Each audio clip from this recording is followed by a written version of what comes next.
Congress party के नेता जीतू पटवारी इन दिनों जमकर भारतीय जनता पार्टी पर हमलावर हो रहे हैं। पिछले 20 सालों में बीजेपी की मध्य प्रदेश में सरकार की मुखालफत करते हुए जीतू पटवारी लगातार कह रहे हैं कि पिछले 20 सालों में बीजेपी की सरकार मध्य प्रदेश में है। यदि बीजेपी विकास करने की मानसिकता के साथ आगे बढ़ती है तो मध्य प्रदेश लगातार क्यों पिछड़ रहा है? मध्य प्रदेश में लगातार बेरोजगारी क्यों बढ़ रही है? मध्य प्रदेश से यहाँ पर रोजगार धंधे उठ करके कंपनियां उठकर दूसरे प्रदेशों की तरफ पलायन क्यों कर रही है? मध्य प्रदेश में जिस तरीके से शिवराज सिंह चौहान ने और अब मोहन यादव लगातार यहाँ पर जो है प्रदेश की संपदा को लूटने में लगे हैं, प्रदेश की जनता इनके शासनकाल से त्रस्त हो चुकी है। बता दें आपको कि जीतू पटवारी यही नहीं रुके। उन्होंने कहा कि ये पार्टी संविधान को नहीं मानती है, ये सिर्फ अपनी एक हिंदुत्व की विचारधारा को मानती है और कट्टरपंथी विचारधारा की समर्थक है। उन्होंने कहा कि भारतीय जनता पार्टी की विचारधारा आगामी वक्त में देश से गायब होने वाली है। पूरे मुद्दे को लेकर के किस तरीके से मध्य प्रदेश में सुरक्षा की कानून व्यवस्था का हाल है, किस तरीके से उद्योग धंधे बंद हो रहे हैं, रोजगार की खस्ता हालत है, स्वास्थ्य शिक्षा सुविधाएं बर्बाद हो रही हैं और बीजेपी के नेता किस तरीके से अपनी राजनीतिक रोटियां सेकने में जुटे हुए हैं, ये तमाम बातें कहते हुए जीतू पटवारी किस तरीके से बीजेपी को निशाना बना रहे हैं, सुनिए जरा। मध्य प्रदेश शासन मोहन यादव जी जमीन अधिग्रहण कर रहे हैं। किसानों को 50% जमीन देंगे।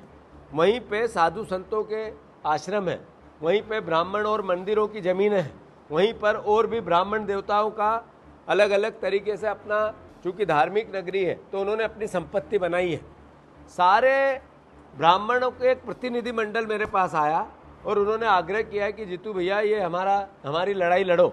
वहाँ भी हम पदयात्रा घोषित कर रहे हैं। हमारे कांग्रेस के कार्यकर्ता रोज़ सुबह सुबह वहाँ जन जागरण के लिए प्रभात फेरी निकाल रही है, हर गांव में जहाँ की जमीन जा रही है। पर उन्होंने कहा कि युधिष्ठिर ने महाभारत काल में जब अपनी पत्नी को जुए में हारा था, जब द्रौपदी को भी जुए में हारा था, तब भी उनने अपना राज जब जुए में हारा था, साधु संत और मंदिरों और मठों की जमीन छोड़ के अपना राज पूरा दांव पे लगाया था। पर ये मोहन यादव और बीजेपी की सरकार इस हद तक गिर गई कि मंदिर और आश्रमों की जमीन पर अधिग्रहण कर रही है। ये मैसेज क्या है? ये धार्मिक लोग जो धर्म की बात करते हैं और नफरत फैलाकर राज करने की कोशिश करते हैं, इनका असली चेहरा इस तरीके का है। मैं फिर से सारे पत्रकार बंधुओं से आग्रह करता हूँ, आप हमें मदद करो। हम कांग्रेस का जो विपक्ष का दायित्व है ईमानदारी से निभाना चाहते हैं। सागर की नगर निगम का करप्शन किसी से छुपा हुआ नहीं है।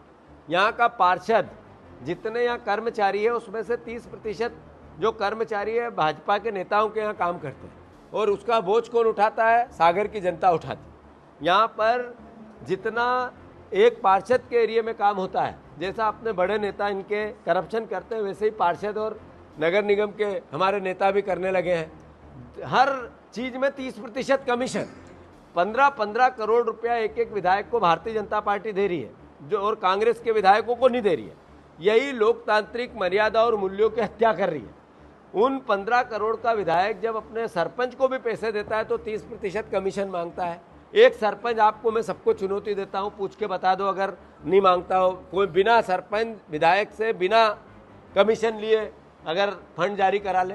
एक ऑफिस जहाँ बिना लेन देन किए कोई काम हो जाए, एक टीआई जो बिना पैसे लेन देन किए कोई काम कर दे। टीआई का काम अवैध शराब बिकवाना बन गया।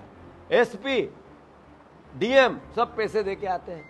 इस तरह के हालात इससे पहले कभी नहीं हुए थे। हम अपना दायित्व निभा रहे हैं, आपका सहयोग मांग रहे हैं। धन्यवाद। जीतू पटवारी थे जिन्होंने जबरदस्त तरीके से यहाँ पर बीजेपी पर निशाना साधा। शिवराज सिंह चौहान, प्रधानमंत्री नरेंद्र मोदी और मोहन यादव को निशाने पर लिया। साथ ही ये भी संकल्प लेते हुए नजर आ रहे हैं कि एक साल में संगठन को पूरे मध्य प्रदेश नहीं बल्कि देश भर में मजबूत करके कांग्रेस पार्टी वर्ष 2026 में एक नई शुरुआत करने जा रही है। फिलहाल इस खास खबर में इतना ही। देश दुनिया से जुड़ी तमाम बड़ी खबरों के लिए देखते रहिए नेक्स्ट 9 पॉलिटिकल बाइट।